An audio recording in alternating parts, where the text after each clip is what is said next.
அதாவது இந்த மீன்ல இந்த இடம் இல்ல, இதை கொஞ்சம் எடுத்து இதை ஒரு டிப்ப அடிச்சு அதை கொஞ்சம் சோத்துல வச்சு அதை ஒரு உருட்டி அப்படியே தூக்கி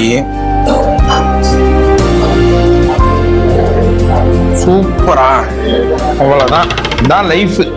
விஜி சித்து விலாக்ஸில் கிடச்ச மாதிரி எனக்கு பெரிய மீன் கிடைக்கல. ஆனால் நான் அந்த குட்டி காரப்பொடி மீனில் தான் மீன் குழம்பு வச்சுருக்கேன். இந்த காரப்பொடி மீனை வந்து நல்லா உப்பு போட்டு நல்லா உரசி கழுவி எடுத்துக்கணும்.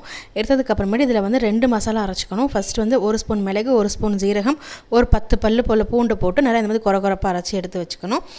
அடுத்து வந்து 3 பெரிய வெங்காயம், 1 துண்டளவு இஞ்சி, 3 பச்சை மிளகாய், 4 தக்காளி, கொஞ்சோண்டு கருவேப்பிலையை நல்லா இந்த மாதிரி பேஸ்ட் மாதிரி அரைச்சி எடுத்து வச்சுக்கணும்.